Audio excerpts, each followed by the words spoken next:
नमस्कार भाविकांनो आणि माझ्या कुंभ राशीच्या मित्रांनो, यंदाची नागपंचमी तुमच्या आयुष्याला एक नवी दिशा देणार आहे की मोठे संकट घेऊन येणार आहे। तर 17 ऑगस्ट 2026 रोजी येणारी नागपंचमी ही सामान्य नागपंचमी नाही, कारण या दिवशी एका बाजूला महादेवाचा अत्यंत प्रिय असा सोमवार आहे आणि दुसऱ्या बाजूला कुंभ राशीमध्ये शनी आणि राहूची अशी स्थिती निर्माण होत आहे जी गेल्या अनेक वर्षात पाहिली गेली नाही। इंटरनेटवर अनेक ठिकाणी सांगितले जात आहे की कुंभ राशीवर खूप मोठे संकट येणार आहे, पण खरंच असं आहे का की या भीतीमागे लपला आहे तुमच्या भाग्योदयाचा महायोग? आजच्या या विशेष व्हिडिओमध्ये आपण अगदी सखोल विश्लेषण करणार आहोत। कुंभ राशीच्या जातकांनी या नागपंचमीला कोणती एक चुकूनही करू नये आणि कोणते महाउपाय करावेत जेणेकरून तुमचे नशीब पालटेल, हे जाणून घेण्यासाठी हा व्हिडिओ शेवटपर्यंत नक्की पहा। जर तुम्ही चॅनलवर नवीन असाल तर आत्ताच सबस्क्राईब करा आणि कमेंटमध्ये लिहा ओम नमः शिवाय। सुरुवात करूया मंडळी। मित्रांनो, ज्योतिषशास्त्रानुसार या वर्षाची नागपंचमी अतिशय दुर्मिळ मानली जात आहे। पंचांगानुसार श्रावण शुक्ल पक्षाची पंचमी तिथी म्हणजे 16 ऑगस्ट रोजी संध्याकाळी 4:52 सुरू होणार असून 17 ऑगस्ट 2026 रोजी संध्याकाळी 5 वाजून समाप्त होणार आहे। त्यामुळे उदयतिथीनुसार 17 ऑगस्ट म्हणजे सोमवार रोजीच नागपंचमी साजरी केली जाईल। या दिवशी कोणते महायोग बनत आहेत ते सुद्धा आपण जाणून घेऊया। रवी योग आणि सिद्धी योग, या योगांमध्ये केलेली कोणतीही पूजा किंवा मंत्र साधना थेट फलदायी ठरते आणि तुमच्या शत्रूंचा नाश करते। सोमवारचा महासंयोग म्हणलं तर सोमवार हा महादेवाचा दिवस आणि नागदेवता महादेवाच्या गळ्यात विराजमान असतात, त्यामुळे या दिवशी शिवपूजेला दुप्पट फळ मिळते। आता वळूया आपल्या मुख्य प्रश्नाकडे।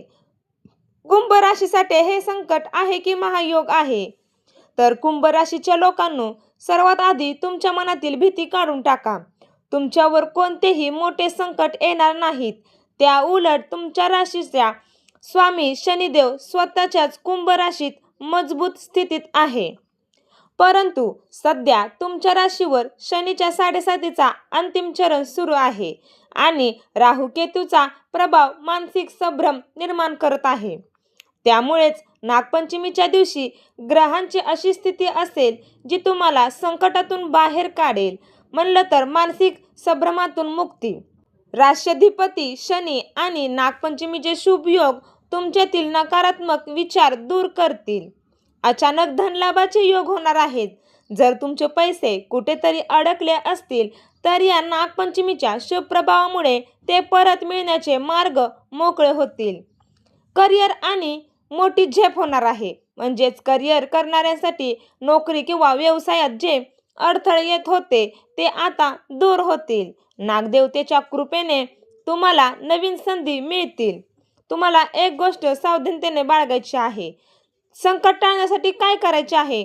तर मंडळी, फक्त एकच गोष्ट लक्षात ठेवा। 7.5मुळे तुम्हाला घाई गडबडीत निर्णय घेण्याची सवय लागली आहे। या नागपंचमीला आणि त्यानंतरही कोणत्याही अंधश्रद्धा ठेवू नका। मोठा आर्थिक व्यवहार करू नका, अन्यथा मोठे नुकसान होऊ शकते। आपण प्रत्येक वेळेस म्हणतो आपल्या मागे खूप मोठी 7.5 लागली आहे म्हणून एखादे निर्णय झटकीपट घेतो, विचार करत नाही। असं वाटतं की आता शुभ दिवस आहे, शुभ मुहूर्त आहे म्हणून आपण निर्णय घेतो, तर असं काही करू नका। जर तुमच्या कुंडलीत कालसर्प दोष, राहू दोष किंवा शनीची पीडा असेल तर या दिवशी केलेले उपाय तुमचे संपूर्ण आयुष्य बदलू शकतात। कुंभ राशीसाठी खालील उपाय अमृत समान आहेत। पहिला, महादेवाला चांदीचा नाग-नागिन अर्पण करणे। नागपंचमीला शिवमंदिरात जाऊन शिवलिंगावर चांदीच्या नाग-नागिनीचा जोडा आणि कच्चे दूध जल अर्पण करा। यामुळे कालसर्प दोषाची तीव्रता पूर्णपणे संपते। मंत्र जप, पूजा करताना ओम नागदेवता भयो नमः किंवा ओम नमः शिवाय या मंत्राचा कमीत कमी 108 वेळा जप करा। राहू केतू शांतीसाठी उपाय, म्हणजेच या दिवशी खऱ्या सापांना त्रास देऊ नका किंवा त्यांना दूध पाजण्याची चूक करू नका.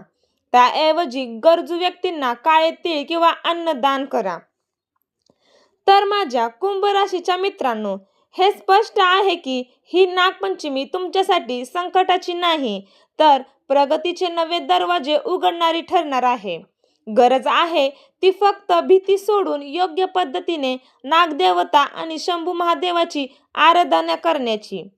तुम्हाला ही माहिती कशी वाटली आम्हाला कमेंट करून नक्की सांगा.